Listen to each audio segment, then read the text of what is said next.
This one's called Firestarter. Oh my god.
Okay. That is probably enough. Oh my God. Hi there. Let me see who's in chat. Ooh. It's been cold in here all day. The music is this techno kind of, it's Jeremy Black. And, whoops. And thank you for being here. Thank you. And thank you to those who like it. It's different. I live 2 hours from Seattle, so we don't just listen to country. We don't just listen to rock. We listen to all kinds of stuff. And I gotta find some moving music since that's my exercise. Now, let me see this. Thank you for all the little emojis. ADHD, first one in here. And Gone by 9748, Mary Jane Doe. Double tap your screen. Oh my goodness. Boobies 2.0. Boobies, not boobies, boobies. B-O-O-B-E-E-Z.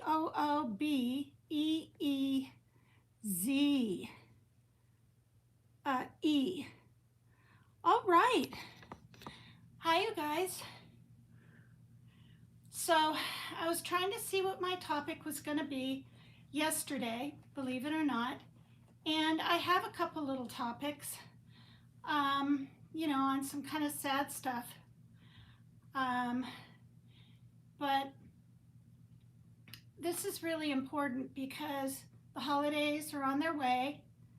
Hi, Kaylee King. Hi. They're on their way, and I didn't know this was going on. Well, maybe it was secret from, you know, the public, but Operation Home for the Holidays. Too much lighting overhead, move camera. I know, see? That's how I'd like it to be. But I actually have it sitting on the cord, which isn't very good, for, and it has to be upright like this. There we go. There, that's better, if it'll stay. And I think it will on the cord, as it's, what is it called? Oh, you guys, I'm like winded. For the new people in here, CGM Callister, better. Yeah, that is better. And someday I'll stop bringing it up, but I did have a stress-induced heart attack in April. And 5 years before that, 2020, I had a thalamic stroke in my thalamus, just boom, out of the blue. And as you can see, I'm fairly fit. And I still ride my bicycle. I don't just hop in cars and go places. You know, walk to the store, whatever is needed. But I do get rides that I pay for, you know, to other appointments and places I need to go. But especially I'm in Washington State, and it's very cold and windy here a lot. Um, Even in like when it's raining and it's just cold. You know, it's not any kind of warm rain. But I haven't talked that much today. I mean, a little bit to my son and daughter about dinner and things, but doing a long talking thing, I have to get my voice in gear. I'm going to try to hold this as still as I can with my tremors.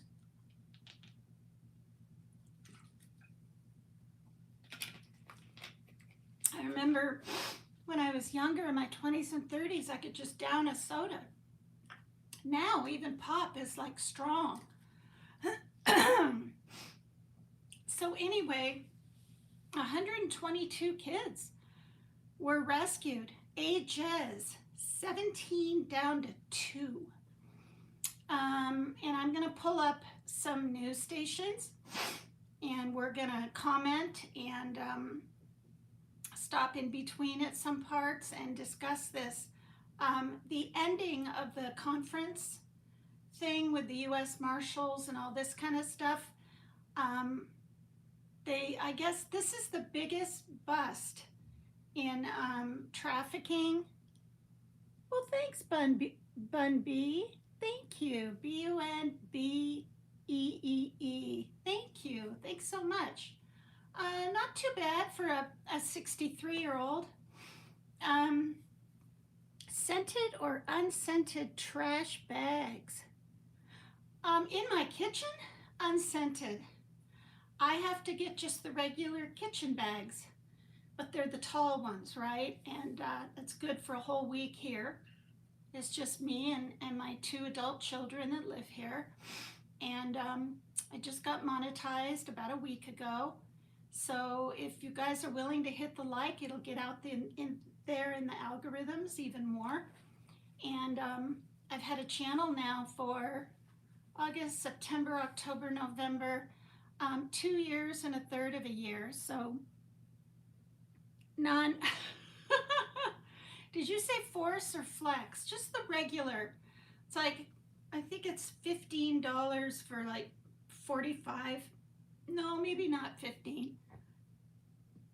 Oh, thanks. Thanks, Kaylee King. You too. I hope you have a nice day tomorrow too. Thank you. Oh, thank you. Thank you so much. Every subscriber is helping me get to my goal of 4,000. That's my goal. And you know, I'm really excited you're here, and for the people that don't even want to subscribe, that's okay too. No, Carter Kedroquix, I gotta go all the way into the kitchen to show you my trash bags. It's nothing exciting. They're even Kroger brand. They're not even, I know you're joking around and trying to troll right now, but retired baddie, stop the lightning. Retired baddie. I'm not really retired because I take care of my son. He's 29, but he has severe OCD and he needs constant reassurance. His anxiety is over the top. He is on meds, but he's to the point now where it's hard for him to even touch certain buttons on his controller. He thinks he's going to have a full-fledged panic attack if he does it a certain way, and he has to literally, sometimes he'll put his Xbox away because it's just too much for him.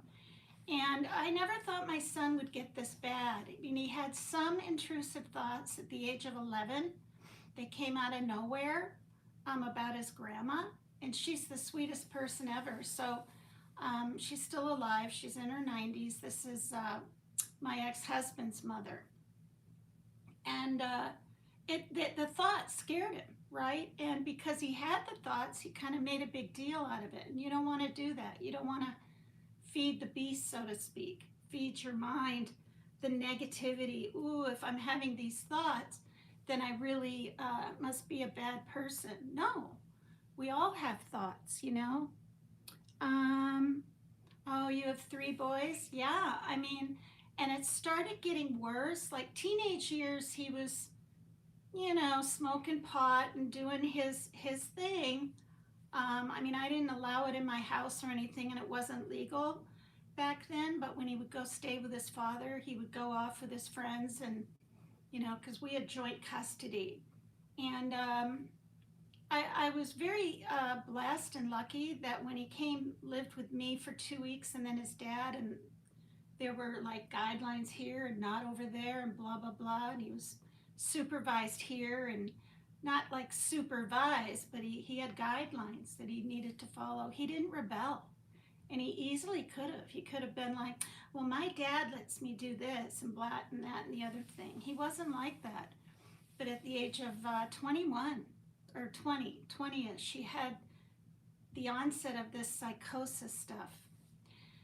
So, and then that got perpetually worse to where he had to be on an antipsychotic med.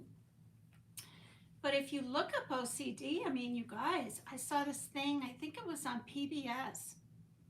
And I mean, it was severe. One blonde young gal, maybe 22, had to make sure everything was pointing a certain way in her bathroom. I mean, we're talking the slightest milliliter out of whatever, Thank you, Bun Bees, or now I just said your name and I can't remember it fully, and I have to hit on the comments all the time to pull them back up, because on YouTube Live they come in and then they fade out, unlike StreamYard. And I'll do StreamYard when I'm doing a live earlier and I have more energy. Once again, I got to sleep a little late, and oh, Bun Bee. Okay, that's because of bees. B-E, or what was it? Boobies. Boobies was in here. Beeze. So I was getting confused. But thanks, you're so sweet. But yeah, he ran away, and then he ran away another time, and he's on the autism spectrum. And when you have that with that, oh my gosh, you guys. So I think it's a silver alert. My short-term memory isn't that great, but I think it's a silver alert for, is it elderly and disabled children? I think it's a silver alert, and that was put out for him. But they couldn't find him because he was down in these ditches with all this water at night, freezing, and out near the farmland. And what part of the internet am I on? Shit. Hi, Dapper Dap. What part? Well, I used to do true crime and serial killers and people missing from cruise ships and all kinds of weird things the first 2 years. And now, since I've had some mental issues and stuff, I stay away from all the kind of creator drama, and to the best of my ability anyway, and don't cover like sort of depressing, scary stuff every day. But I have been easing back into that, where I'll talk about a couple of topics. Like for example, a man used part of his tooth, and they put it in the eyeball. You guys can look it up, and it helps with eyesight. I mean, people that are blind, and it has to do with, I don't know now, I can't remember, but I did a live on that. Just things I find that are interesting. But this topic is all these children. What are you going to do on Thanksgiving? Plush IDK. Hello, welcome. I just make a little dinner. One time here, and we've lived here quite a few years in this apartment complex, I'm divorced. I thought, well, I'll make a small turkey, right? So I'm, pull the plastic or whatever the heck off it, pull the stuff out of the inside of it, and I'm like totally grossed out. Like I'm grossed out. And honestly, I don't even know if I finished it. I might have given the turkey away. We're not all real big meat eaters. We like a hot dog now and then, and some pepperoni on our pizza, a little sausage maybe with but steaks, and even like making burgers here, that just started like last year. And steak, I don't even cook them, and they don't even, red meat is really bad for your heart and stuff, or if you overindulge in it. Um, yeah, you do get a sad mindset when you watch too much of that. So, so anyway, I'm just gonna have Thanksgiving here to that person that asked, and that's what we do. I have a really big pumpkin pie, and nothing's. I have made homemade mash before, you know, peeling the potatoes, mashing all that, but I just buy a box of the Idaho potatoes. What I do make homemade is the green bean casserole, which is mushroom soup, right? Green beans, and those dried onions that you buy at the store. And you mix them in and you put them on top and you bake. Of course, there's a little milk in with the mushroom soup. And for those that don't know, the recipe is right on. Um, pos- it's on actually the dried onions that you buy in this red and white container. And my daughter, she loves that. And so do I. My son doesn't like anything mixed. No homemade soups, no casseroles, no, you know. Oh, pumpkin cheesecake sounds really good. And I don't think I've ever had that. I had we're I'm near Fairhaven, and they have a place called Caliphone Cafe, and they have all kinds of cheesecake. And that was the first place I had peanut butter cheesecake. Uh, and I do love cheesecake. I love it more than regular cake. I always have, um, you know, with just real blueberries or the kind you buy in the store, strawberry, or even plain. But pumpkin cheesecake I've never had. That sounds like something we're going to need to try. Um, so back to the story. So if I miss your comment or your question, it's because I'm blind as a bat. And if I have my contacts in, I can only see far away. And if I put my glasses on, they're a little dark for my face, and I'm too vain to wear them right now. So 122 children were rescued yesterday, and it took 2 weeks. Now, when you think about that, that's just 2 weeks. And they talk a little bit how they did it. They go to the families, they go into their social media, and they connect the dots, right?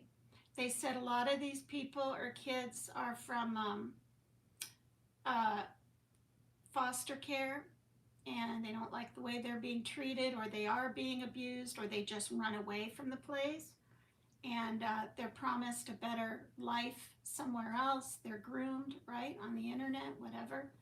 And they find themselves being drugged, trafficked, um, physically abused, sexually abused, all of that. And it's really sad. I mean, they go from one bad place, if it is indeed bad, you know, because some foster places, these couples or these singular people take in children for the money, not for the loving a child. You know, I've just read story after story in my email about this. So, um, okay, so, you know, and the internet, I mean, it's a good place, but it's a very dangerous place too. And frankly, that's why I didn't let either of my kids until they were, well, my daughter did sneak Instagram at 17, but she snuck it and then told me she was staying in touch with some of her high school friends, which were just a few. And I appreciated her being open and honest. If I had yelled at her, screamed, or said, "How dare you go behind my back?" Do you think she would share other things in the future with me that she may not agree with? Probably not. Um, but when all the kids had their, you know, phones, taking them to school and everything, both of my kids had a phone, but it was a little flip phone, and that was to call me if they missed the bus or whatever. So I'm in hindsight now, I know I did the right thing, especially being a single mother. you know, life is hard enough. I don't need to wonder if, you know, one of my children are going to slip out the door one night and go somewhere and do something nefarious and even get in trouble with the law or get hurt or so I mean, kids have literal meltdowns if you take their phones from them. um, but yeah, so now they both have nice phones. My daughter's 21, my son's 29, and I still have my fancy little flip phone, which honestly I just love because it's so simple. The only thing I kind of miss on it are colorful little emojis, you know?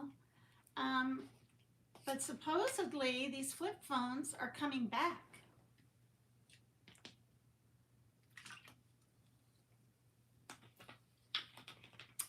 Yeah. Bro, those are grown men. They ain't kids. What did I miss? Who are grown? Oh, oh no, I know that. My kids are grown adults. Yeah, is that what someone misunderstood? Or let me go up here. You don't like making turkey either, Mary Jane Doe? Yeah, I bought, they're called, they're already pre-made ham steaks. Um, Subbed and liked. Oh, that's so nice. Hi, Steph and Faith, 93. Thanks, you guys. You're helping me get to my new goal. Thank you. Mary Jane Doe's gonna make a pumpkin cheesecake now. That sounds so good. I love bean casserole. Yes. Oh, Bun B says my clients' children go through that. It's so sad. Syrians with a very beautiful avatar. I can't even play these put these comments up on this thing because I'm not on StreamYard. Bro, those are grown as men. They ain't kids. I dig the flip phone. Thank you. Can I speak to the Nick Hornberger? Okay, that I'm going to remove. That kind of racist comment. Thank you. Oh, okay. Can you give us parenting advice, please? Well, you probably really don't want to hear it. Hi, little lady. How are you? Wyatt's vlog. Hello, Wyatt. I have a cousin named Wyatt. He lives in Mitchell, South Dakota. No, that's Wesley. I have an uncle named Wyatt. Good grief. My mom's youngest sibling out of 7. My mom passed away this past February. I still have kind of a hard time with it. I've said this a lot. I watch Survivor with my daughter, and when it all ends and they, you know, are handed the check and all of that, and they have the live show, there's a sad kind of Survivor song played by, you know, the regulars, and I can't listen to it. I start bawling because it sounds so foreign and far away, and I think of all the years my mom was in Iowa and had her busy life. I mean, she was busy. She had quite a few cats. They lived in a teeny town. They really did too. Baroque, Iowa is population 100. Now it might be a little bit more now, but that's what the sign said when I visited. And you know, she, even in her 70s, she was going around mowing the grass, pushing it, riding it, taking walks, clear up into her 80s. And then all of a sudden, at first it's a little stroke. And I was like, oh my gosh, Mom. And then literally 2 days later, she had a stress-induced heart attack, which I ended up having 2 months later after she passed. It's called Takotsubo. And luckily I don't have any blockage. She didn't either, but she told me about this, and she said it's called broken heart syndrome. It's also called that. you know, and my sister was dealing with her ovarian cancer and still is. Um, and I don't know how she's doing because every time I want to call her, it's too late there and she's napping. So I got to write it down on paper or something and get that done before I start anything else around this house, this apartment. Um, but yeah, so I mean, honestly, instead of time getting easier, like I know she's not suffering at least because she found out she had stomach cancer. Um, it's kind of getting harder for me. It's kind of getting harder. It's not like, oh, as time goes by, it's easier. Not really. I'd almost say the opposite because it just seems too final all the time. Thanks, ADHD. Well, this is my Joan Jett, and you know what? I was looking at these shag cuts and stuff. In some places, depending how it's cut, it's actually called like a mullet. I'm not kidding. Now I know I don't have a mullet, but that's what it can be called. I was just shocked in the 70s. I've always wanted like a shag, and I keep saying this, but when this hair is like down to here, I'll like it even more, you know. But I told her to keep the length. I mean, she did keep the length and she cut it with a razor. I told her I wanted it cut with a razor, not just layered with scissors. And in these haircut things, they actually, to get this kind of look, you need a razor. But the back, I'm going to turn around and show you the back. It's, I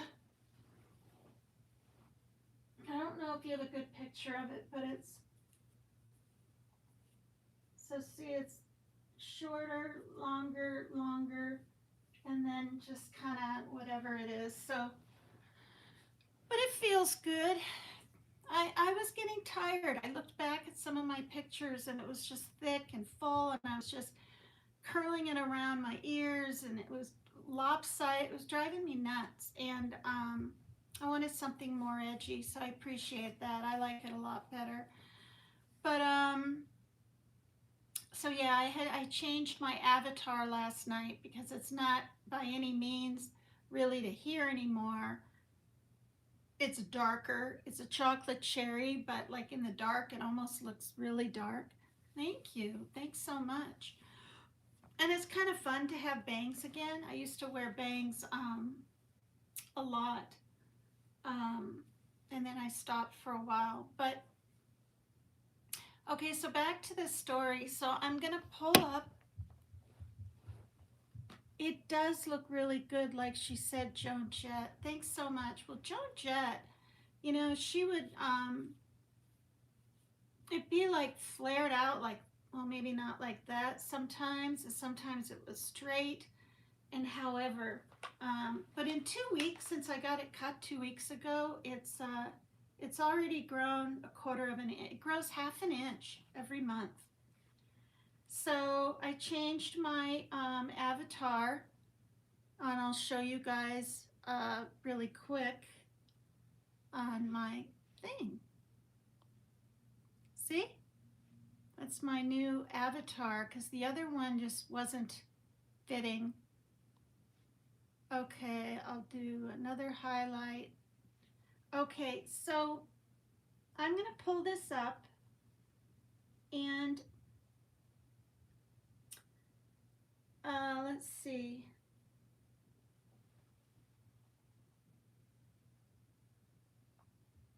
Okay.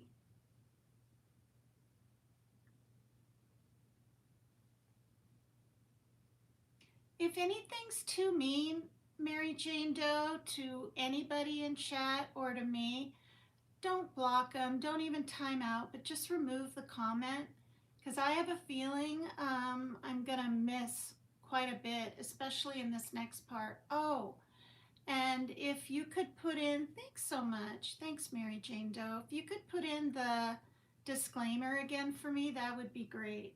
Thank you. Um, okay, so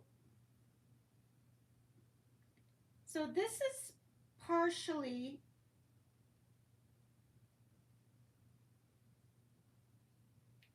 what is going on. I know what I need to do. I need to set it over here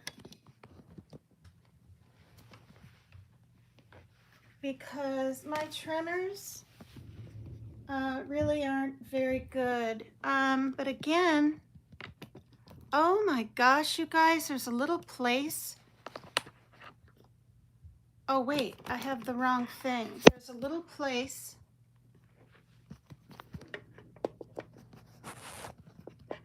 Oh wait. Like, I'm so learning about so much. Thank you, Mary Jane Doe. All right, I'm gonna play this one first. And this is basically what they do. This is Fox News. It's 13 minutes long, and it's interesting. This literally has to do with how they rescued these 122 kids, 17 to age 2, in the last 2 weeks. So this is very recent. This was from 1 day ago.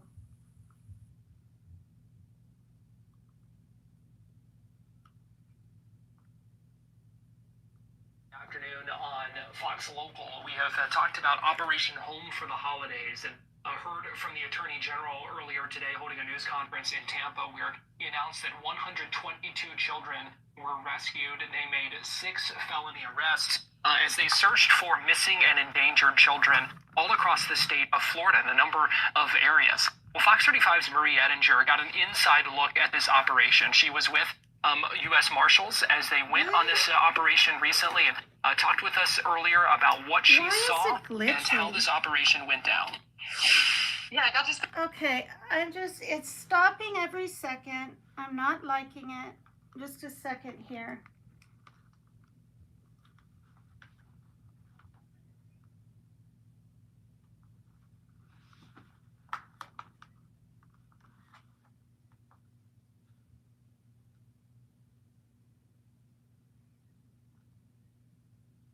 Now, see?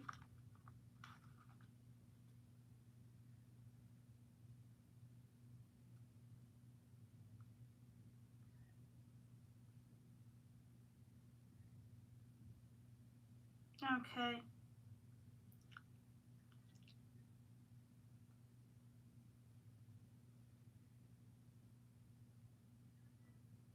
Sorry, I hit the wrong one and I had them set up of the ones that I wanted to play.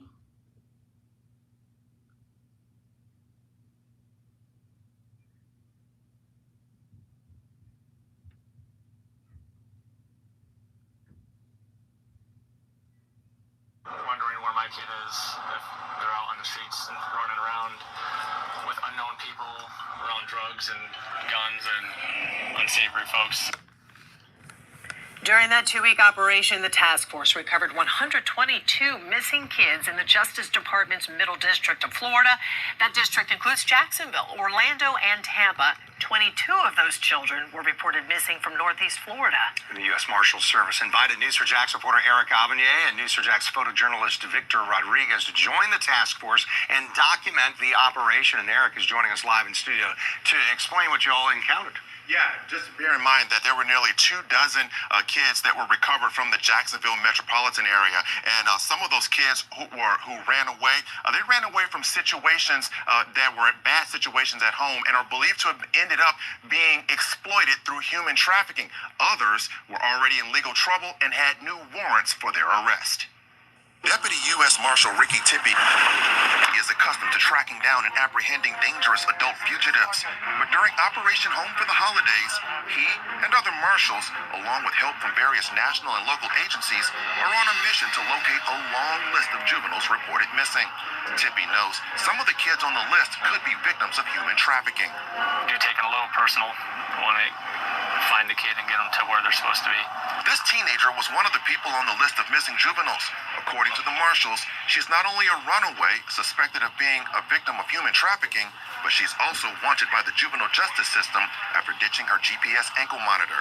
So the minor's been missing for several months, suspected of possible human trafficking, drug use, unstable environment, unstable past, and she was taken from the place where she thought she was safe right now, but running around with drugs and guns possibly. Locating her took an entire day of going from one location to another and even staking out a home she was believed to have been staying.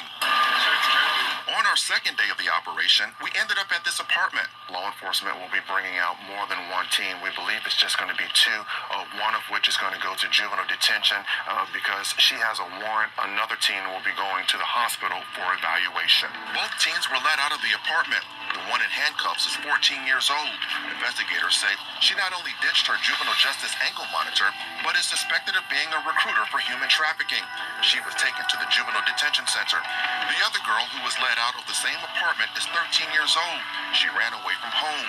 She was taken to Wolfson Children's Hospital, where various child advocacy organizations, including DCF, had a makeshift control center set up. It's beyond this door here at Wolfson Children's Hospital that the children who are recovered receive all the services they need. Services such as a warm meal, a shower, maybe someone to talk to, a mental evaluation, and even a physical evaluation.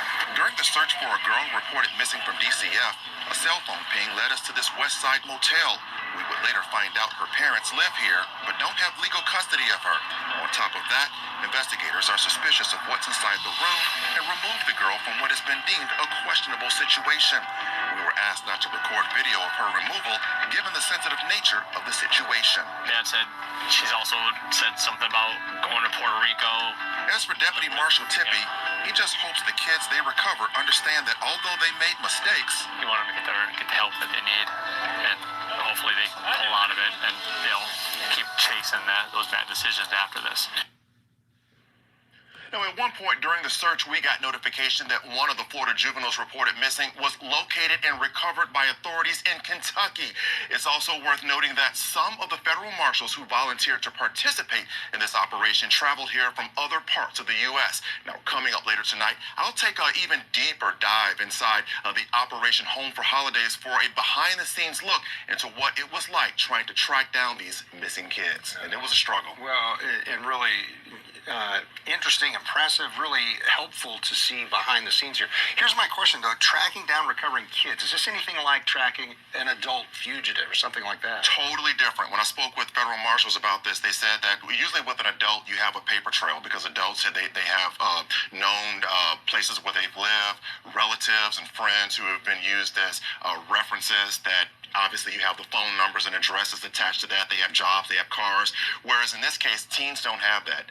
Juveniles don't have that. They don't have, documented places of where they live. They're underage, so they wouldn't have that. So the one thing in terms of tracking these teens down was cell phone use and also social media. And of course, you get some tips every now and then, but it was nothing like going after adults. Yeah, it's so heartbreaking because they're 13 and 14 years old. I mean, those are like babies. Yeah, very, very young, and like I said, you saw in the report, the 14-year-old was not only wanted for ditching her ankle bracelet, the GPS bracelet, but she was also suspected of being a recruiter of human trafficking, and she had a 13-year-old runaway with her. I mean, there's so many of these stories. And hopefully this is their chance to kind of turn things around.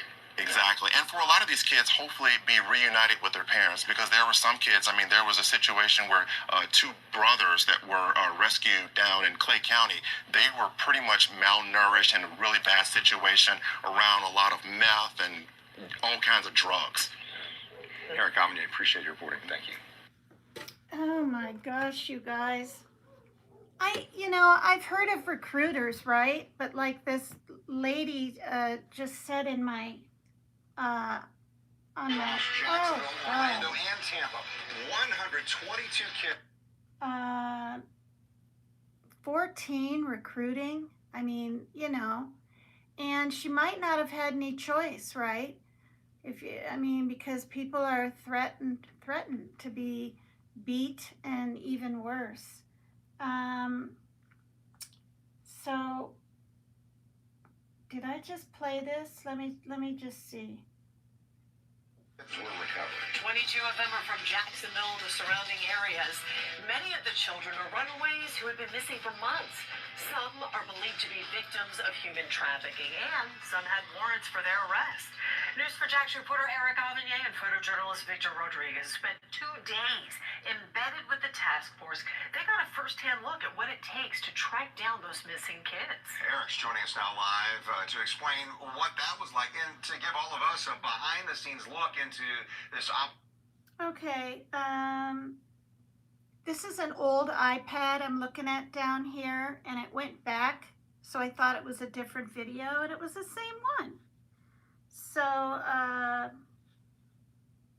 let me get a different... I don't want to be at home wondering where my kid is.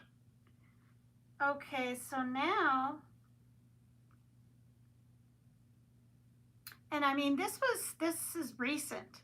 This isn't like months ago or years ago. Trafficking's been going on for quite some time, as we all know.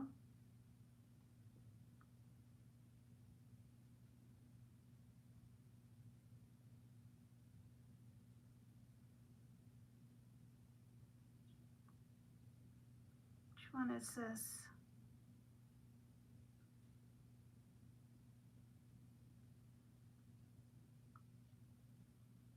Okay, so I'm not going to play this one either.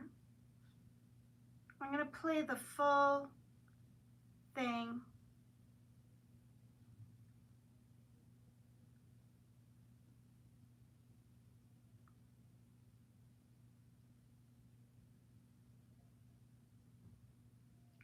So I'm going to play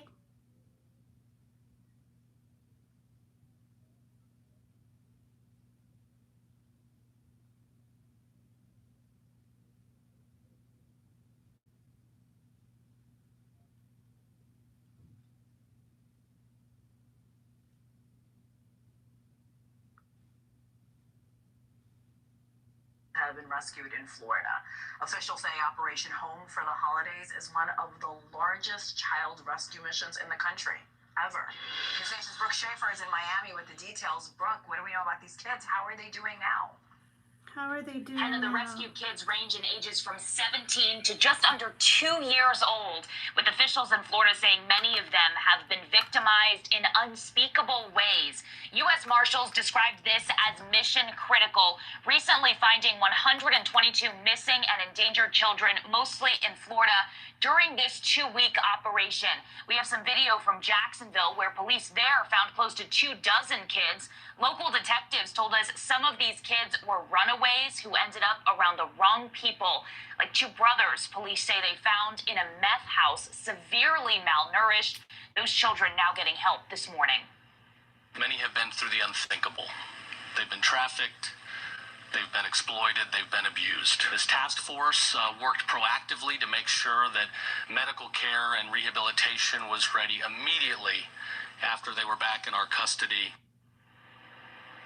More than 200 law enforcement partners, including the FBI, work together in what they are calling one of the largest child recovery operations in American history. Hannah? How many people have been arrested as a result of this operation? Again, one of the largest in that state.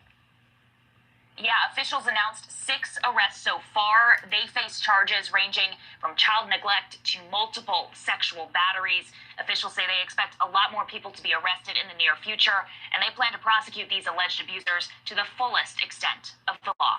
Hannah? Brooke Schaefer, thank you so much for that story. Thank you for watching. Subscribe below and download our News Nation app right now on your phone, and you will get fact-based, unbiased news for all Americans.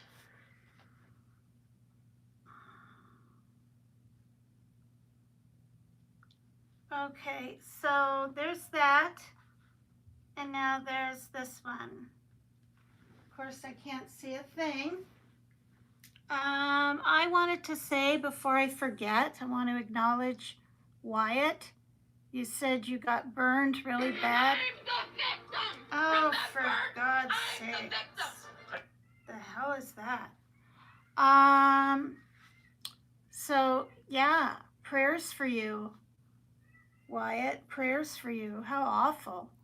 And then you said some other things, and now I can't remember. I watch back my shows and I look, make sure the sound is good, see if people, I need more, mods. And so any comments I miss, you guys, I will read. But thanks for being here, Wyatt and everybody.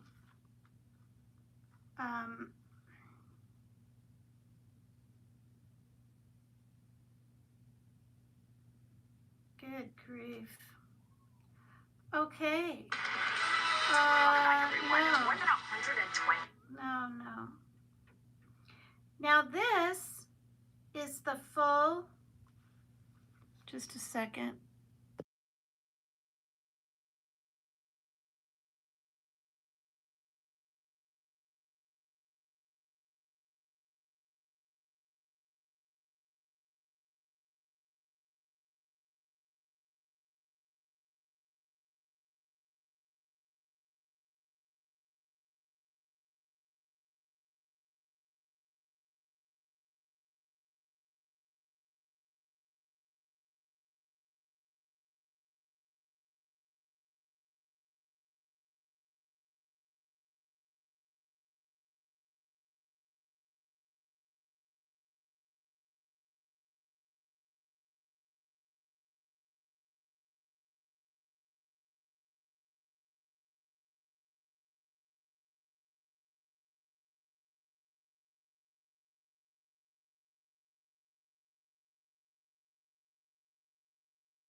Here, speaking here with me this morning will be Bill Berger, U.S. Marshal of the Middle District, Vaden Pollard, Deputy Commissioner, FDLE, Matt Walsh, your new Secretary of the Department of Juvenile Justice, Taylor Hatch, our great Secretary.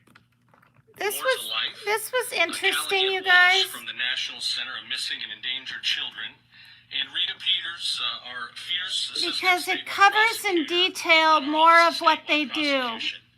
It seems like we were just here a few months ago, back in July, to announce a record, the largest single child rescue operation in the history of the U.S. Marshal Services. We rescued 60 kids, and our great Marshal Berger here outdid himself with his team. It's been an honor to support them with our statewide law enforcement task force to announce a rescue of 122 children in our latest rescue mission spanning over 2 weeks. So please give them a round of applause.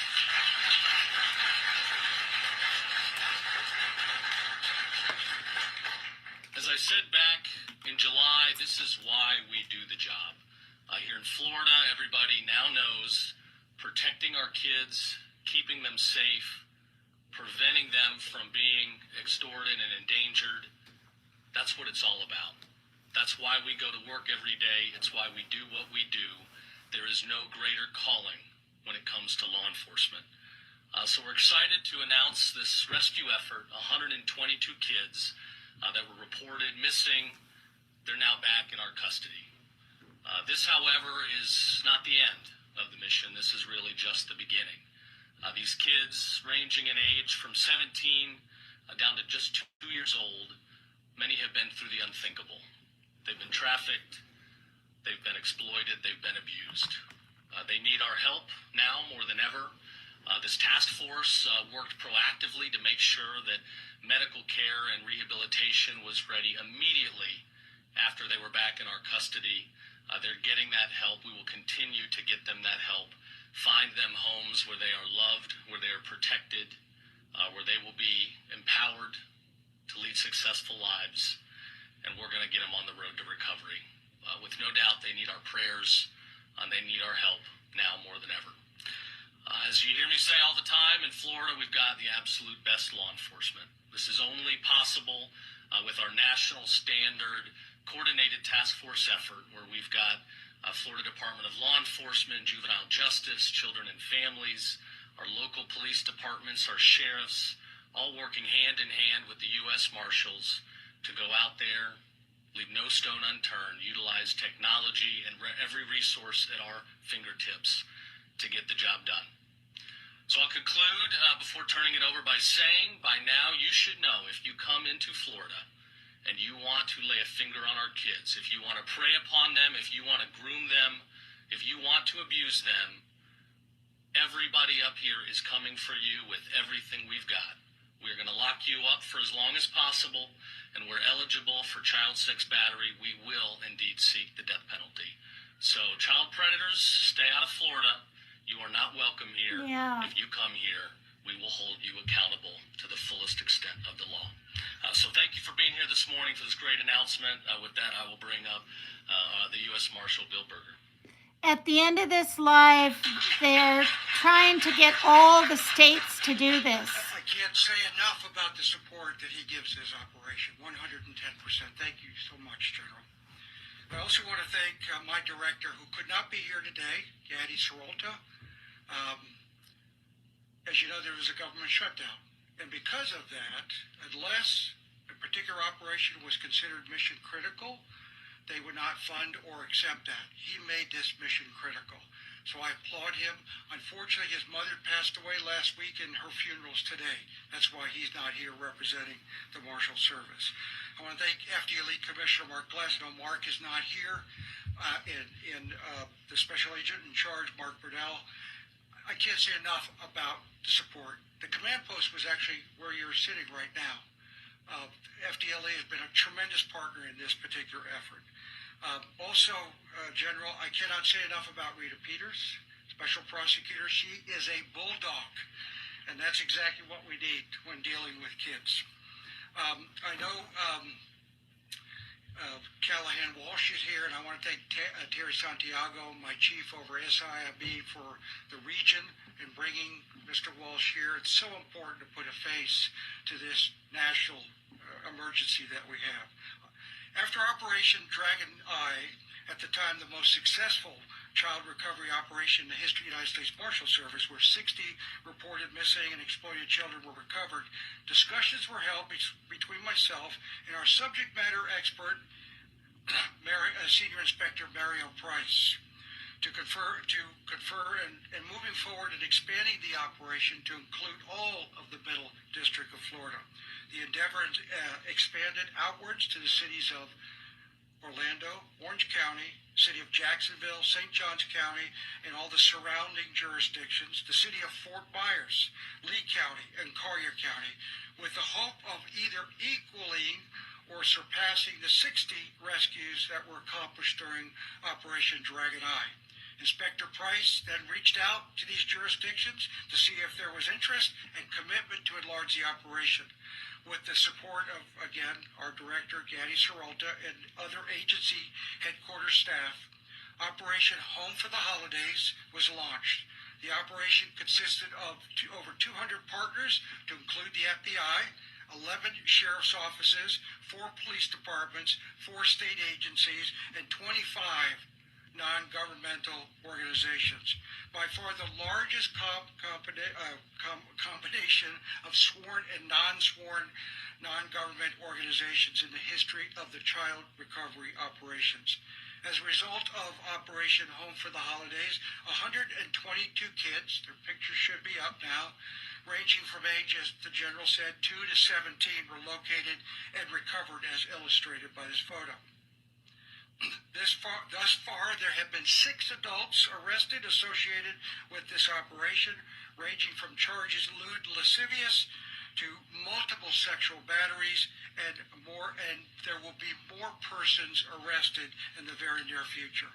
The breakdown of the recoveries by location were as follows: Fort Myers, 29 recoveries, Jacksonville, 22, Orlando, 14, Tampa, 57, and 13 were located and recovered outside the state of Florida, 11 of which were in other states in the United States, and then 2 were located internationally, Mexico and Guatemala. There are many human stories involving this operation. A picture behind me will see the photos of a brother and sister embracing, having been reported missing separately 2 years ago in Fort Myers.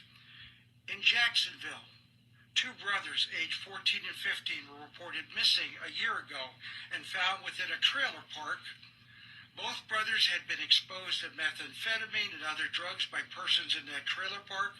The two boys were found under the influence and suffering from severe malnutrition. When found, they told members of the recovery force, "Thank you for saving our lives." They were later reunited with their mother. These stories are just a small example of the success stories of the operation, which allowed our Middle District of Florida-based child recovery initiatives to stand out. Is the emphasis on what happens after we recover the children. We know these children have significant needs, and once we find them, it makes sense to build these operations alongside of like-minded partners from across the child welfare space. Going back in time when Adam Walsh and Jimmy Rice and numerous other children were abducted and murdered, America made child abductions and locating missing children's priority number one.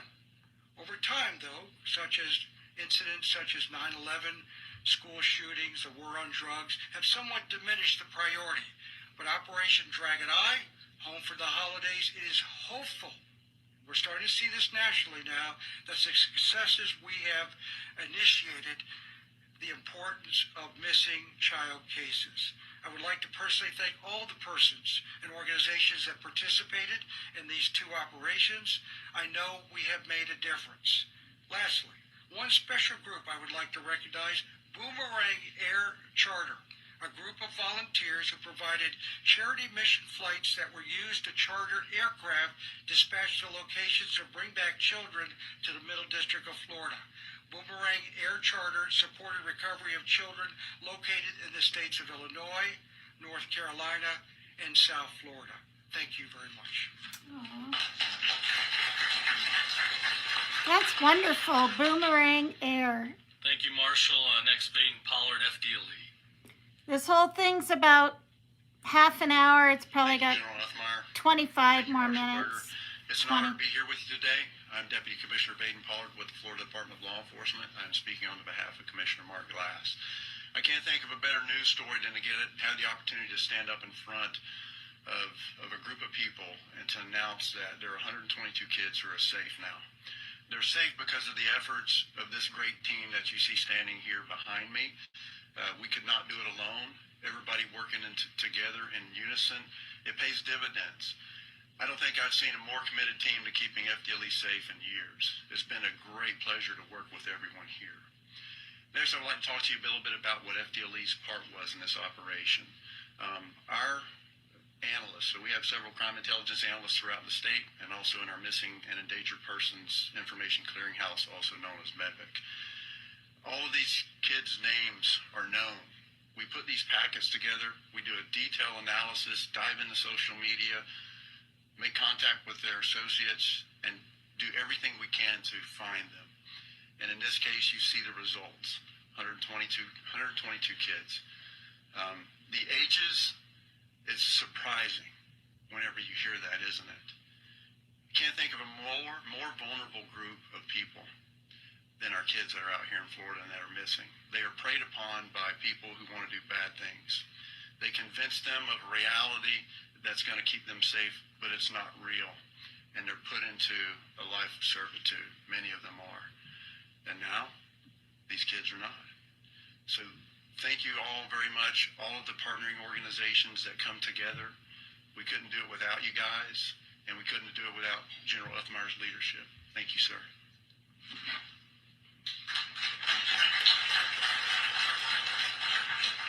Yeah, I think on the year between these two missions and then Operation Lightshine and the Tebow Foundation, I think we got to be very close to 300 children rescued, which is far and away the largest record in Florida history. Secretary Walsh, come on up. Thank you, General. Governor DeSantis appointed me Secretary of DJJ a few months ago with the charge of public safety. And between the collaboration of the governor and General Uthmeyer, saving kids is part of public safety. The team behind you can't be thanked enough. In particular, Dr. Catherine Gomez from DJJ, she was our lead. She's our director of human trafficking. And without her leading on behalf of DJJ, be very difficult to be successful. Thank you, Doctor. I want to thank all of the people from DJJ. We have offices across the state between our detention, probation, health services. This was a huge team effort to spread across the Middle District of Florida to ensure that we were giving care to the kids as they were being found and located. Again, 122 youth. That is astonishing. But the work doesn't end because we have more youth that need to be found and rescued. I just want to thank the team behind me. Your efforts can't be understated enough how important this work is. And partnership, so between FDLE, DJJ, and DCF, working hand in hand as state agencies, collaborating with the federal services, and of course the nonprofits. Just thank you to everyone. Thanks, General.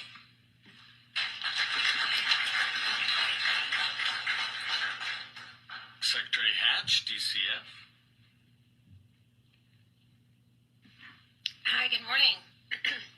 Thank you so much for the opportunity to be here. My name is Taylor Hatch, and I have the absolute honor of serving as the Secretary for the Florida Department of Children and Families. Under the leadership of Governor DeSantis, who leads by example, he sets the pace and the tone and the expectation that we deliver for Floridians and their families.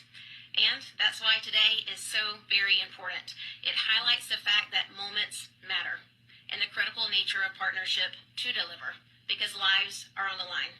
I am humbled and again so grateful to stand alongside so many dedicated professionals, leaders, and colleagues. Attorney General Ismayer, U.S. Marshal for the Middle District of Florida, William Berger, FDLE Deputy Commissioner Pollard, Secretary Walsh from DJJ, and so many others. Thank you to the U.S. Marshal Service and FDLE for organizing today's event. It is an opportunity not only to reflect on the success of Operation Home for the Holidays, but to reaffirm our shared commitment amongst government, amongst faith organizations, not-for-profits, and the private sector, unifying and utilizing one another's strengths and one another's expertise to deliver and to promote the safety and well-being of Floridians, in particular children. As evidenced by the numbers that you've already heard and have been reported, this commitment and demonstrated partnership were found woven throughout the entire operation, from the earliest planning stages to recovery to ongoing supports. An important example of this can be found by highlighting the operations service hubs that were formed in each of the 4 target cities, hosted by Baptist Medical Center and Wolfson's Children's Hospital in Jacksonville, Florida, Orlando Health, Baycare's St. Joseph's Hospital in Tampa, and Golisano's Children's Hospital in Fort Myers. Each hub houses partners from across all sectors to quickly activate resources, providing immediate trauma-informed services and coordinated support to those precious 122 children that were safely recovered as they began their journey to recovery. Bringing these children to safety would not have been possible without coordinated planning and the brave men and women in law enforcement leading and serving on the front lines. But, as we know, recovery is only the beginning. Helping a child heal is the work that follows. And strong, positive networks of supports is how we, as human beings, we thrive. Operation Home for the Holidays is an important example of what we can achieve when we come together with urgency and shared purpose. Thanks to the efforts of many, 122 children are now safe and supported, and that is something that everyone should be proud of. I would be remiss if I did not quickly highlight the contributions of the DCF team, who provided critical information, helped shape recovery protocols, and deployed child protective investigators as well as criminal justice coordinators and human trafficking specialists to support this mission in real time, giving well-deserved recognition specifically to our team of 12 DCF operatives and heroes from Northwest, Northeast, Central, and Suncoast regions, as well as our statewide headquarters team. Thank you. Thank you for your expertise, your unrelenting dedication, and your incredible passion. As a mom and as a leader, I am so proud and humbled and honored to work alongside of you each and every single day. This appreciation and pride, it also extends to the outstanding work of our lead agency partners, providers, and victim advocacy partners, 2 of which you'll get to hear from in just a moment, who worked together focusing on the importance of trauma responsiveness, placement, and behavioral health supports for the children that were recovered. I want to thank the leaders from the United States Marshal Service, FDLE, DJJ, and our incredible Attorney General, as well as your teams for your partnership and for recognizing the impact of our agencies and partners' contributions. Thank you for standing in as a posture of partnership in a unified mission to protect such a truly precious population, the children of our great state. Thank you.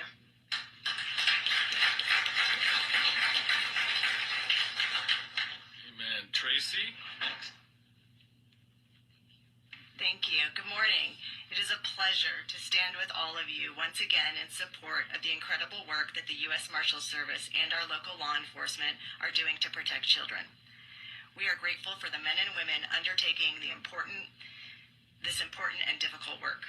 This is the third time that Baycare has assisted the U.S. Marshals Service to provide medical and mental health services for children rescued during a child recovery operation. Each time, our goal is to ensure that the kids who are brought to our recovery hub are welcomed into an environment that is safe, comforting, and most importantly, consenting. Creating a positive healthcare experience is a first step to building trust. By doing so, it is our hope that this vulnerable group of kids will be more inclined to seek help in the future, realizing there are people who sincerely care about their well-being. To that end, I want to thank our Baycare team members, from our counselors to our physicians, nurses, security personnel, and more, who volunteered their time and talents to support this important mission. I also want to thank the community and social service agencies that were part of our recovery hub: the Department of Children and Families, the Attorney General's Office, Pasco Kids First, the Crisis Center of Tampa Bay, More to Living, One More Child, Suncoast, and Bridging Freedom. Each provided on-site, compassionate victim advocates and support staff who were instrumental in securing safe housing and offering pathways for additional care and support. Lastly, I would like to recognize and congratulate our other health system partners from Jacksonville, Orlando, and Fort Myers who participated in this operation for the first time. Baptist Medical Center, Orlando Health, and Lee Health really took a leap of faith and each created a successful recovery hub to provide the essential care for children recovered in their areas. As the largest provider of pediatric and behavioral health services in West Central Florida, Baycare is proud to lend our expertise and resources to support these critical missions being conducted by the U.S. Marshals Services. To be part of the highly skilled network of professionals that they have assembled is inspiring. These operations solidify strong partnerships between law enforcement, healthcare, and community-based organizations to work together naturally in real time outside of these operations when needed. It is a testament to the good that can be achieved when we unite under a common goal of protecting children and recognizing that each act of care and kindness has the potential to save a life. Thank you.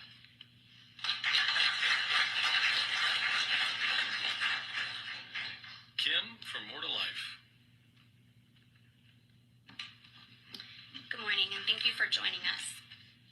As a representative of MTL and on the behalf of the entire victim services community, I am deeply honored to stand with U.S. Marshal Service, FDLE, and local law enforcement agencies as we announce the results of this operation involving 122 critically endangered missing children. While the Marshals led the law enforcement mission with extraordinary skill, our role as victim service providers begins the moment a child is recovered and continues long after these headlines fade. When these children were located, they were often found in horrific conditions, traumatized, and unsure of who is safe. This is where integrated victim services and NGO partnerships make a vital difference. We bring trauma-informed support that helps stabilize a child in the first critical hours after recovery. We help them feel safe, seen, believed, and protected, sometimes for the very first time. When NGOs and law enforcement partners together, it also ensures that each child's physical, emotional, and mental needs are recognized immediately.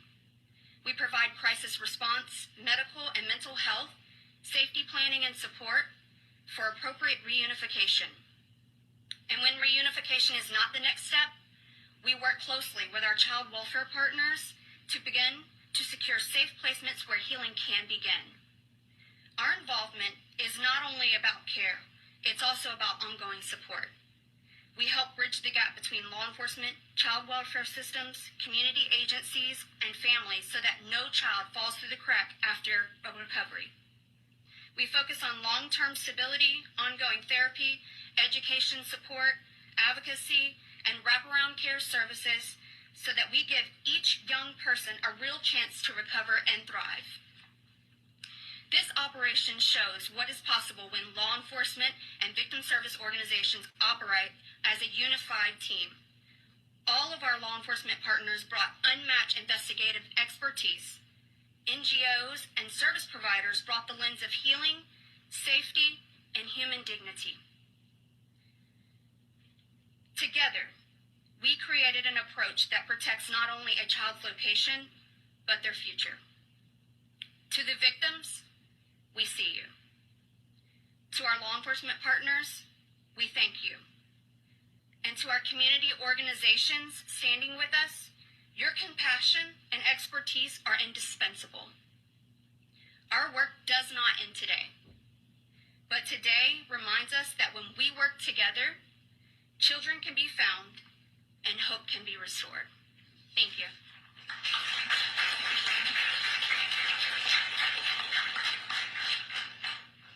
Callahan Walsh, National Center for Missing and Endangered Children. Good morning. Thank you all for being here. I'm Callahan Walsh, co-host of America's Most Wanted, alongside my father, John Walsh, brother to a once missing child, Adam Walsh, and executive director at the National Center for Missing and Exploited Children.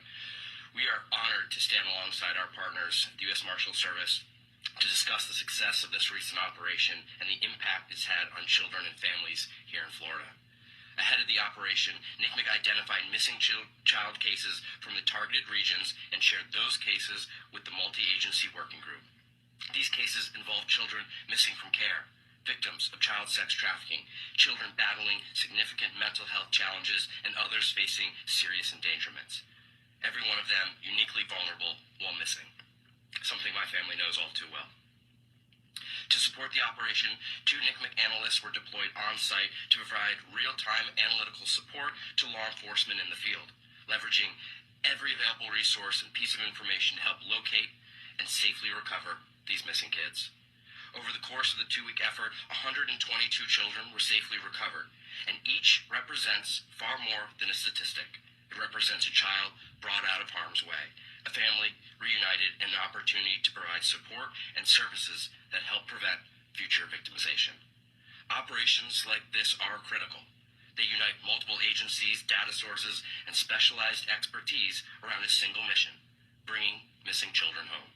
At NCMEC, we remain deeply committed to supporting our law enforcement and child welfare partners who work tirelessly every day to locate and protect our most vulnerable kids. We are profoundly grateful for our long-standing partnership with the U.S. Marshals Service and for their leadership in coordinating this multiple disciplinary effort.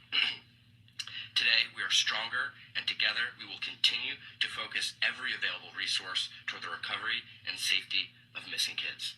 Thank you very much.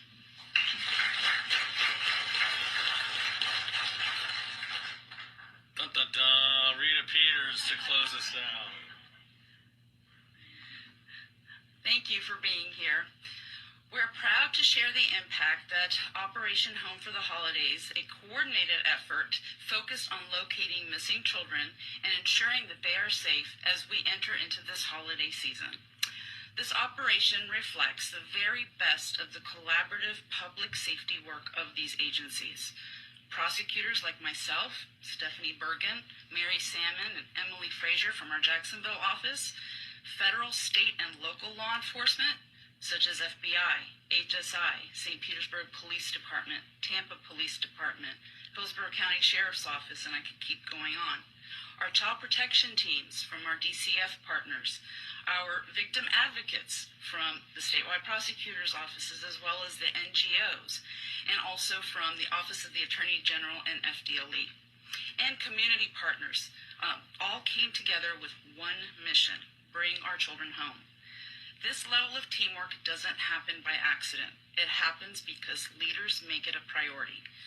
I want to extend my deepest gratitude for being part of this operation. Thank you to U.S. Marshal Service, Marshal Berger, for his exceptional expertise and commitment, to Mario Price, who picked up the phone about 6 months ago. Unbeknownst to him, I was going to be at his heels nipping at this operation. And to my leader, whom I've affectionately referred to as Boss Man, Attorney General James F. Meyer, for prioritizing the safety and security of every child in this state. Their dedication makes operations like this possible. And their support ensures that we have resources and the coordination needed to protect vulnerable children. For prosecutors, participating in operations like this is essential. We provide legal process, subpoenas, preservation letters, search warrants, arrest warrants, and legal advice. But our work begins long before the courtroom. Being on the ground, seeing the investigative challenges firsthand, and understanding those immediate needs of each child gives us the insight that directly strengthens our cases and our advocacy. It helps us identify patterns of exploitation, risks in trafficking, and the vulnerabilities that put children in harm's way, so we can act quickly and effectively and advocate more passionately. More importantly, it reminds us of the human side of this work. Every child recovered during Operation Home for the Holidays is a child who now has a chance to be safe, supported, and seen. When prosecutors join these efforts, we ensure that every recovery is followed by the appropriate legal action, the services necessary, and the long-term protection. This operation shows what can be accomplished when we work together and when the safety of our children is treated as the highest priority. It is a powerful reminder that every missing child deserves the full force of our collaborative effort to bring them home, especially during the holidays when families should be whole, hopeful, and safe. And I leave you with this one request. Mario, when are we doing this again?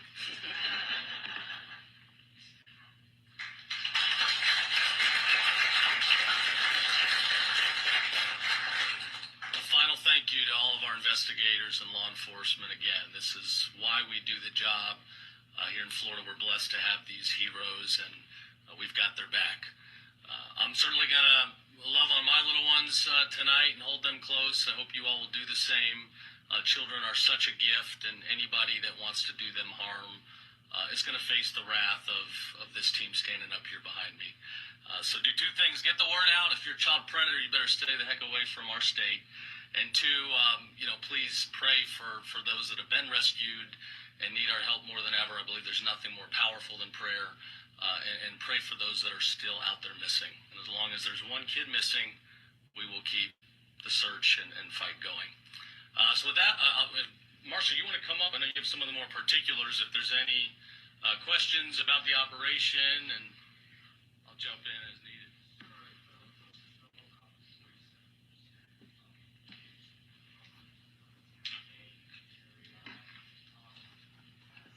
Hi, Tony. I have the volume up all the way on both devices. I wouldn't specify that as a problem here in Tampa Bay. It's just the fact that there's such an openness, and now that we're doing these operations, we're sharing that information. As we're getting the word out, a lot of jurisdictions don't have that connectivity. And I think what we're seeing here, and this is a blueprint for the rest of the state, the rest of the country, to say that collaboratively we can make success. And I think that's the key thing. Is it's all about gathering information, working with analysts, and getting the job done.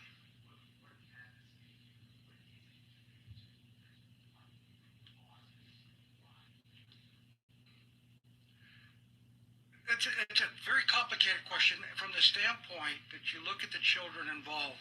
Many come from very bad situations at home. Many are foster children that leave that foster environment. We got to kind of tighten those organizations. We got to reach out to those kids, local law enforcement in domestic violence situations, and make sure that it's just not take the report, move on, or do the criminal aspect. Try and get our partners here in back of us involved in this and hopefully turn these kids around. jump into? Yes, sir. So on the question of how do we combat this more globally, well, number one, we keep doing operations like this. And that's number one. Number two, where you see a lot of this trafficking and abuse, it's almost always tied to illicit pornography industries that are going after minors, and we're cracking down there. It's tied to large-scale drug networks. It's tied to the open border, and we're obviously cracking down there to prevent a lot of this criminal activity that creeps over and spreads out. When it comes to the medicinal, the rehabilitation, there we've got Love you, state Tony. agencies looking Thanks for for the best coming ways in. to provide the medical care and ultimately improve the quality of life where these young people are set out to help them to succeed. So it's multifaceted. I believe it does start with law enforcement cracking down to highlight the issue. A lot of people they don't understand human trafficking is real, but it brings the idea, it's 8 little kids in a trunk of a car. Sometimes it is, and that's horrific. But it's also often more complicated than that, with ties to prostitution, to pornography, and to illicit drug trade. But you better believe we're going to keep fighting it with everything we got, if that's not clear. Any other questions?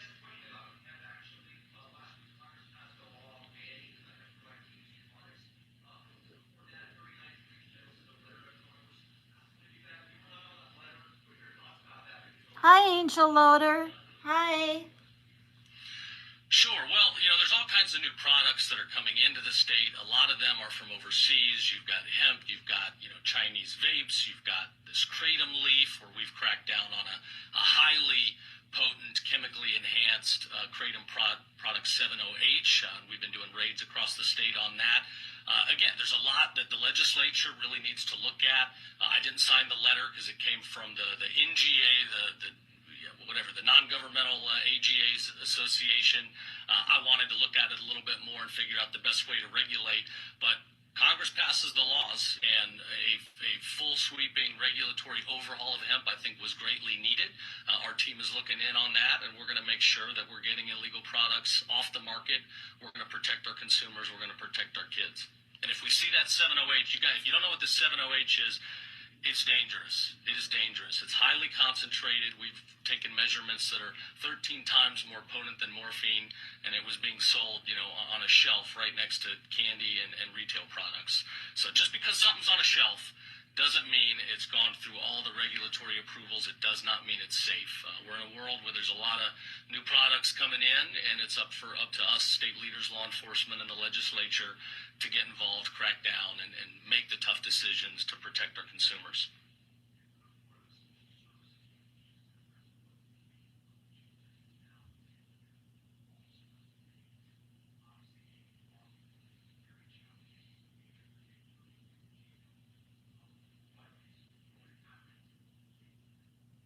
Yeah, somebody want to jump up?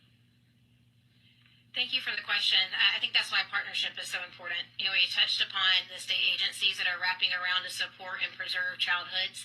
We also touched upon the local not-for-profits, the faith-based entities. It's everyone coming together to make sure that it's very person-centered, that recovery journey, whatever that may be, whether it's behavioral health, whether that is helping through education. It's a myriad based on that individual being very person-centered to help support them in their journey. Thank you. Okay, thank you everybody for being here.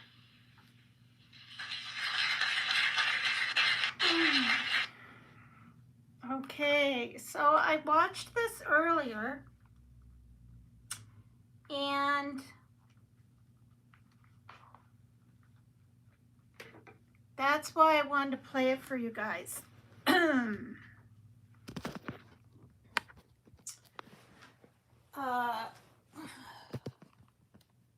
Sometimes when I listen to conferences and stuff, you guys, I get bored. But I really listened closely, and I really liked what they said. I mean, no matter what kind of conference it is, I get a little kind of sidetracked. And I was like, there's parts of that program up, 3 minute 75. The whole thing, really encompassed what was done, what they're doing. And I liked the fact that I mean, honestly, what I heard near the end is more can be done. Like, just more can be done in each state. And of course, hopefully each country. I mean, this is a real problem everywhere. And till I started, becoming a YouTuber, creator, whatever, and I learned about this stuff, and things would come in on my email, and I would see articles and watch the news more because I wasn't really into the news for years. There. I'm getting rid of my notifications. There we go. I for years, of the little bit that I heard about sex trafficking, I thought it was more like Taiwan, and do you know what I mean? Places like that. Oh, he did? Mab won it? Oh my God. Okay, that's a darn miracle. He wanted it, and so did other people, but you know what?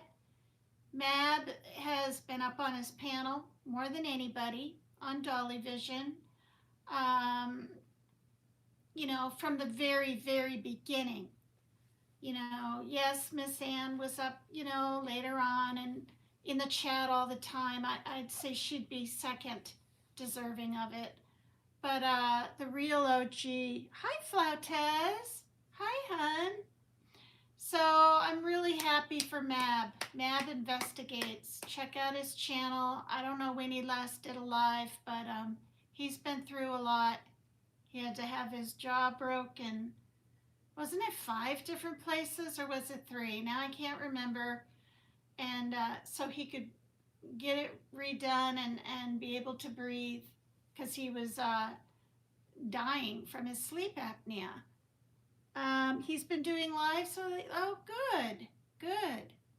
I'm good. I wasn't planning on going live tonight because before I had dinner, I was feeling a little sluggish, and you know how when you either watch TV for hours or you're looking at your screen at catching up on some videos, or in Messenger or Facebook, which I'm not a regular at doing that really. It makes you tired, but yeah, I'm doing good. And finally, there was some good news. And the fact that, didn't they say a couple of months ago, Dragon Eye, Operation Dragon Eye, found 60 children. Now, these are all Floridian children. Some of them, like they said, a couple were found, 1 or 2 were, I think they said 2 were found in Kentucky. They're moved to other states and sometimes over the border.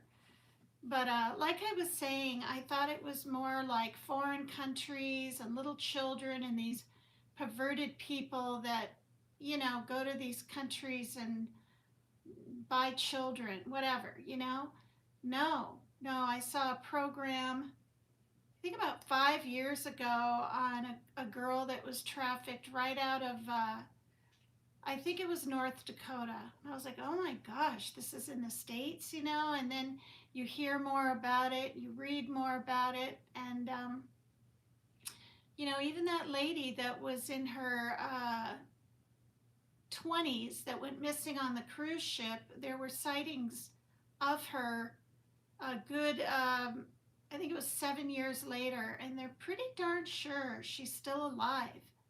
And a thing came up, Amy Bradley, that's her name. And you guys can check out that story. She basically went on this cruise ship with her mother, her father, and her brother.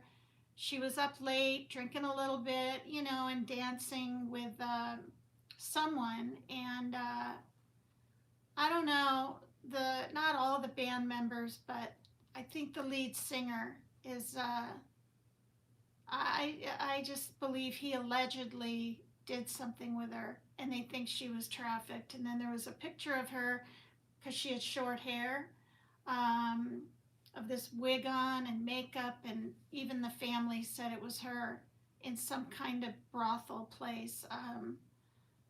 I think that was a year later or something. And they're still, all these years later, I think it's been 24 years, or is it 30? Now I can't remember, but a long time, still looking for her, still talking about it, still. And they're making some headway. One man literally saw her walking, flanked by two, men on a beach in somewhere in Cancun or something. And she kept turning around and staring at him, and he didn't know. She kind of tried to talk to him, but they were walking her really fast down the beach. I mean, it's just, so anyway, this is more of a problem than most people know. And now with social media, it's even more scary. And I'm not going to get into the whole story, but in this town alone, I have a friend who's both of her daughters were trafficked out. And I've said on one of my other lives, they would come into the house. I mean, this was a good 15 years ago, but they would or 10, they would come into the house and when she was gone, and she lived up where there was, a drug problem, and she would leave and head into town for 45 minutes. Yeah. Oh my gosh, Angel Loader, really? You survived 16 years of this? Well, it's like I've talked about it before, because when you've got all these fancy vehicles, and I mean fancy, brand new, big black trucks with beautiful wheels and all this stuff in broad daylight, and you're knocking on the door where your daughter is. For one, she said she was going there, and no one comes to the door, and all the blinds are pulled. That's scary shit. And I wouldn't do it now because of all the pew-pews out there, but I was kicking the door. I was getting pissed. I was kicking the door. She was pounding the door. I said, we need to go to the police again. This is just, and she said, Megan, I've been there. And unless the girls talk, there's nothing they can do. Well, in hindsight, I frankly don't believe that. I mean, if you really, really suspect trafficking being done in a house, I mean, can't they, with some kind of probable cause, or look into it, get some kind of warrant, break the damn door down, and then see what they find? Because my friend Danielle, her daughters, one of them had restraint marks around her ankles and her wrists. And the boyfriend would make her walk all the way home. She lost all this weight. She wasn't even like overweight to begin with. But to keep her there and to keep it concealed, he made her write on 100 postcards, the 101 postcards, because I saw them, of the reasons that she loved him. And the father is a big to-do in this town, and most people know where I live. I'm not going to say it again right now while I'm talking about this, but he's a big to-do lawyer. And the son, her boyfriend, who she ended up meeting at the beach, who, I've said this story before, she went to the beach right over here, Blodell, and 5 girls came out, wanted to beat her up. And I think it was a setup, because he came to the rescue, and then she was stuck with him for like 2 years. So as you study these things and learn these things, like I thought, oh, he's a knight shining armor. What a sweet kid. No. And it has nothing to do with his nationality, but he was Russian. And there's a trafficking problem in this town with a bunch of wealthy Russian families. And they go to the beach over here in the summer, and they have their ski jets and their tan, and they have their beer, and I've seen them. I've met them. and with the mother. And they pray. They look for girls that are, look like they might want to party or something, or they're alone, their parents aren't around.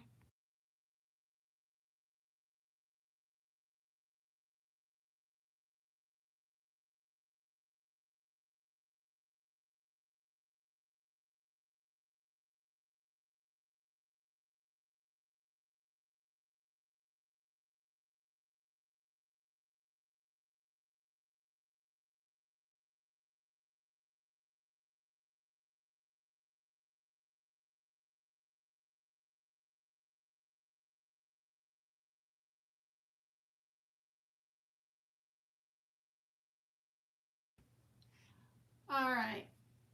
Apparently, there's a good enough size hairball on my son's bed, and it bothers him. So I'm going to clean that up. But, and this is how her kids got sucked into it too. It all starts out. This is the thing, you guys. The grooming phase can be a couple of months, 4 months, just the summer, or a whole year. And these girls thought they had new boyfriends. And these girls, and they were just boyfriends. And these girls didn't think they were going to be taken advantage of. And these girls weren't getting along with their mother, so they wanted to be gone. And then these girls were, sexually exploited. And then later on, these girls were drugged, got hooked on heroin, and then just I shouldn't have said that on here, HEROIN. Anyway, and then the boyfriend, and they're young, 13, 14, 15, they're devastated because the boyfriend just breaks up with them. The next thing you know, they're on to another guy. It's just sick. I mean, and I have every right to be kind of a helicopter mom. I mean, it's scary crap. When you go to the police with a friend and you go to a house and you hear the stories, and since we're talking about it, trigger warning, I should have said that before. The mother put a phone under the couch cushion because she was suspicious of things, and a male voice said to her daughter, when she heard it later on, panties on or panties on or panties off. I mean, I started crying when I heard that on her phone. And I remember I even went up, because I was in AA then. So actually this was more like 7, 8 years ago. It wasn't 10. I'd even go up to her daughters and they would smile and just look kind of normal, but kind of look away. And I was like, you ever need to talk, I said, we know what's going on. I mean, I know you're scared, blah, blah, blah. And they just kind of, they barely even nod. They didn't speak to their mother, like more than like a food kind of thing, like what they want to eat, for 4 years. I couldn't believe it. I said to Danielle, I said, you got to get them before they turn 18 into therapy. And if they sit there with their little hoodies up and their hats and they just sit there like this and don't say a word, we'll keep bringing them. That lady could crack them. She didn't. She'd be off drugs herself for a year and then do them. And then she'd be off for 3 years. That's when I met her. I was even her sponsor for a while. But you can't, someone that goes back to that stuff, you can't stop them if they want it. And then it just got so much back and forth. And then one of her daughters had a baby, and they took the baby from her because, she was doing her HEROIN, and they knew it. And I had to rid myself of that whole thing.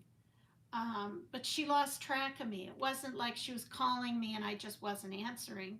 She didn't have her phone for a while. I didn't call her. I just moved on. I was going through my own stuff with my son, you know, and my divorce and all these kinds of things. And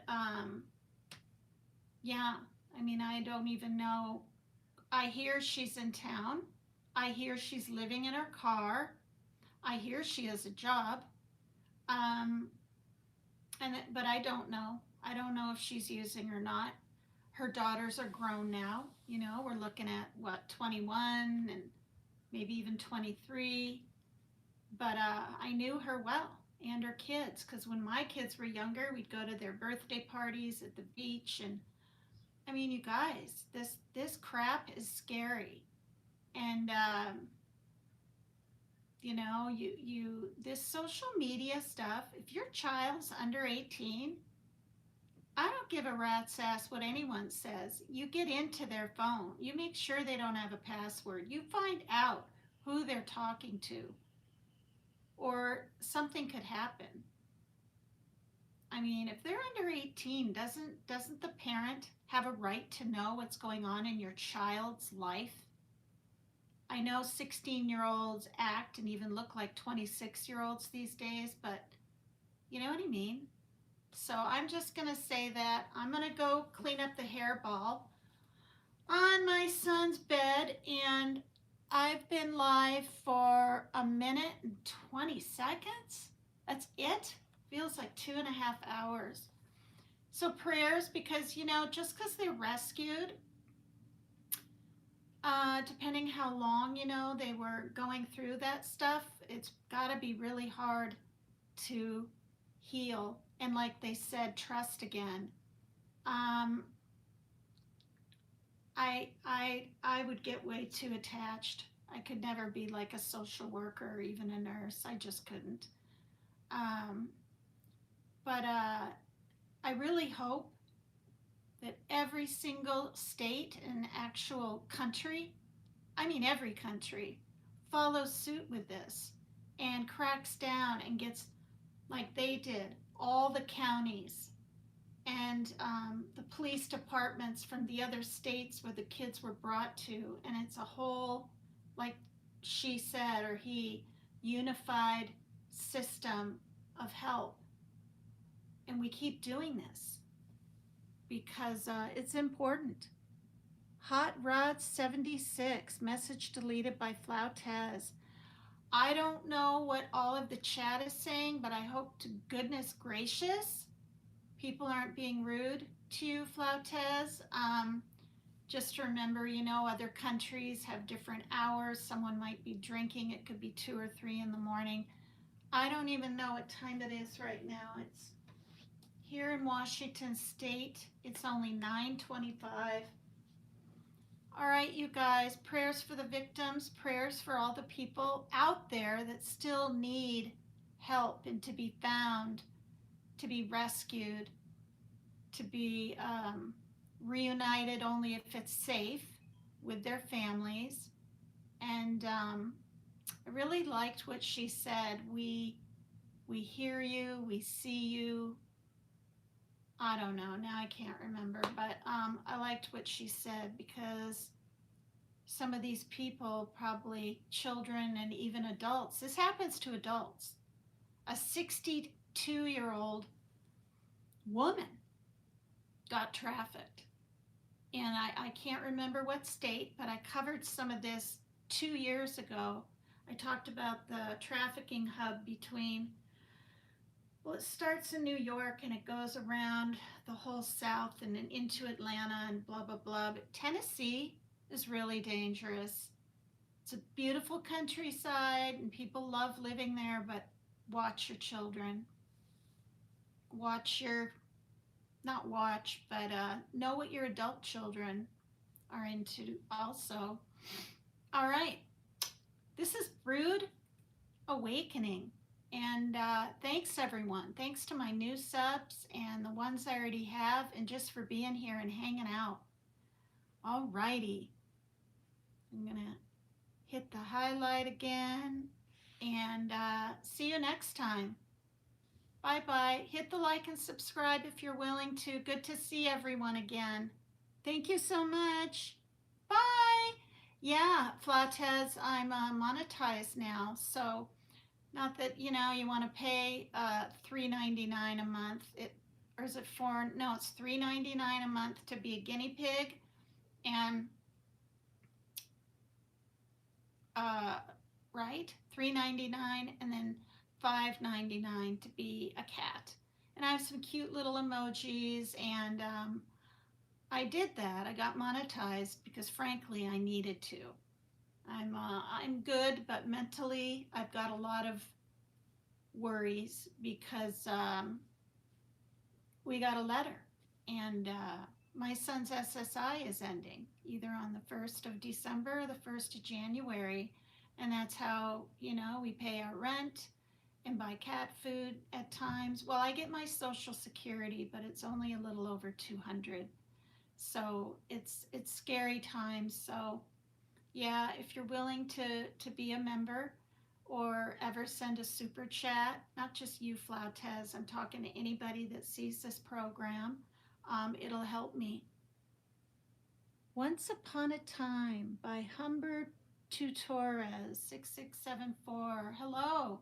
All right, you guys, I'm going to go. Thanks for being here.